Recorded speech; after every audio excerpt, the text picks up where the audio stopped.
Today we are going to discuss what I consider to be the most hyped watches around that have been released in the last years. And by this I do not mean that these are bad watches. Actually, some are very good watches, but either because of social media hype or because some greedy corporations have thrown millions at marketing these watches, they have become overhyped. So in other words, the community ends up expecting a lot from these watches to sometimes be a little bit deceived. And remember that this is only my opinion. You might have a totally different one, and that is perfectly okay. Let's discuss about it. Please let me know what is your overhype list in the comments below, or if you totally disagree with my list, that is perfectly fine. And just to know that there's no bias here, I'm going to include in this list watches costing only some tens of dollars to watches costing over 10,000, some from the entry level to luxury watches. And we're going to discuss these watches from the least guilty to the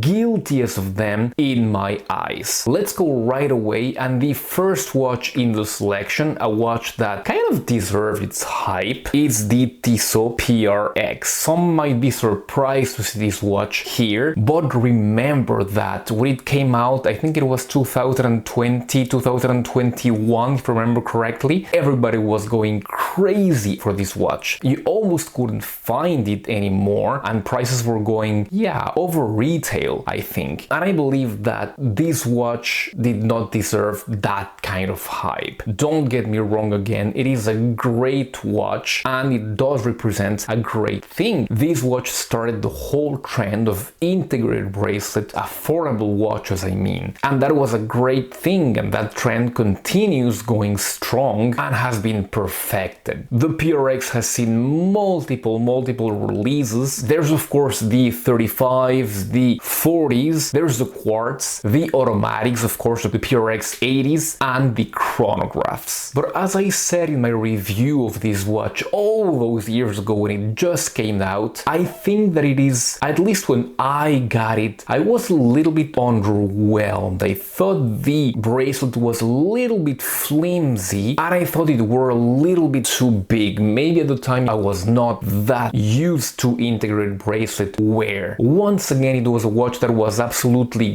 good, absolutely great for what it represented. The watch itself, I believe, was held a little bit too highly for what it was by itself. Some people complained about the plastic elements in the movement, and there was also that big complaint about that Powermatic 80 movement almost not being serviceable, or at least not serviceable by somebody else than Tissot themselves. And that got them in a little bit of a hustle. That didn't detract from the popularity of this watch, and I do believe that. That is why I put it in 5th place, because this watch kind of deserved its hype, but not according to me at the point that it got. Still a very good release that I bought myself for over retail at the time, but that I sold pretty much immediately afterwards. The second watch of this selection, so the 4th least grievous one, is going to be kind of a surprise. It is the Aris Dive Deep Sea Hunter. It is just one word, Deep Sea Hunter. And nothing wrong with this watch. Once again, the case and shape is something derived from the Rolex Oyster Perpetual, with some variations like the hands. It does have a very nice VH31 movement in here, so a quartz movement, but that gives you that 4 ticks of the second hands per second, giving it kind of a vintage automatic old watch vibe. And what everybody got excited about for this watch was the overall quality, which is great, and that kind of sand dune dial, which is very nice as well. But then I believe that this watch was just a little bit overhyped. A lot of YouTube channels were going crazy for this thing, or I believe we're overhyping it according to me. It is a good watch, it does offer an amazing bang per buck, but so do a lot of watches on AliExpress, some that are original models as well. This is heavily copied on another watch, and even though I believe it is a good watch, and I certainly do recommend it, I do believe that some YouTubers kind of overhype this one. The positive aspects of this watch will be the specs that are just great with that sapphire crystal, that movement, that construction that is really good. The negative aspects will just be that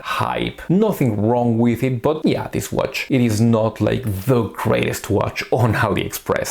However, for the price, I believe you can get this one for pretty much nothing. And I do believe that that contributed to the hype. These on sale can go for as low as like $35, and out of a sale it goes for $40. I do believe that it's great for that price. But once again, you have some similarly good watches on AliExpress, so why did this one get so much hype? I do not know. Okay, we now go to the top 3 watches on the selection, and as the first 2 I believe were watches that I still do recommend very much, the last 3 I do not actually recommend, and I do believe that they're overhyped. Starting with the Seiko 5 GMT. This got me in a lot of trouble when I released that video, like about a little more than 2 years ago when this watch came out. I bought the watch, I actually still have it. I haven't worn it at all in like a year and a half, but it is a nice looking watch and it did have a great movement. I mean, the NH34 was inaugurated in this watch, and that was the important part of this watch. It was important because of the movement. However, the watch itself was heavily derived from the famous SKX and of course from the now Seiko 5 Sports line that is derived from the Seiko SKX. But everybody, like the big publications, Horologique and everybody, was like making such a big fuss about this watch. It is a good watch, but it is plagued with what I call the Seiko syndrome, meaning that they have raised prices without giving you more specs, and it is plagued, at least mine and many others, are plagued with QC issues that you do not see in other brands at this price level or even at much less than these. On the specs department, remember that this watch at release was almost $500. That was a lot of money back then. Just as a comparison, remember that you could get a SARB 033 for way less than that, like $350. You can get an Alpinist, a SARB 017 Alpinist, for like $400 just 1 year before, or maybe 2 years before. And here is Seiko trying to sell you this underwhelming watch with Hardlex crystal, without a screw-down crown, with 100 meters of water resistance, and with a very bad QC for almost $500. Of course, I know that by now the price has dropped, which is wonderful. If you can get this watch for 300, maybe 250, 300, that is closer to what I would pay for this watch for a nicely QC'd version of this watch. But still, at the time it got such hype, and if you go back to my video and check the comments, I sometimes get pretty much insulted for daring to say that this watch was maybe not the greatest value ever. This watch was overhyped by the community in general and by many Seiko fanboys, which I was, which I somehow am still. But watch out, don't you dare criticize any release from Seiko, and especially not this one. I do believe that there are much better watches not from Seiko with this movement. There's all the stuff from AliExpress with much better QC. You do not get the Seiko branding, of course. If you want to go a little bit higher, there's the Wise and the Zelos with the true Miura GMT movement for just a little bit more than the retail price of this one. So there's a lot of options which make you question this watch, and especially at the QC that you can get with this watch. That is just intolerable for such a prestigious brand like Seiko. And now there's one that I am pretty sure that you will pretty much all agree. It is the Rolex Sub at number 2. The Rolex Sub has to be the classically more overhyped watch. Pretty much everybody wants a Rolex Sub. It is a status symbol, and therefore it has become overhyped. This watch will not make a leader, a hero, or anything like that out of you. It will not also show that you have succeeded. It is just a watch, guys. And when you go to a Rolex boutique and you know that you can get like 2 or even 3 years of a wait list for this watch, that is actually pretty plain. And is really nothing special. I have two of the things that are original ones, and it is actually really nothing special. It is a very, very well made watch, but it now costs like $10,000, even more, just to get a watch that is alright made. But yeah, I really believe that it is way, way overhyped. Do I even need to say anything about these? No, I don't think so. I think that if you want a definition of an overhyped watch, you get this one right away.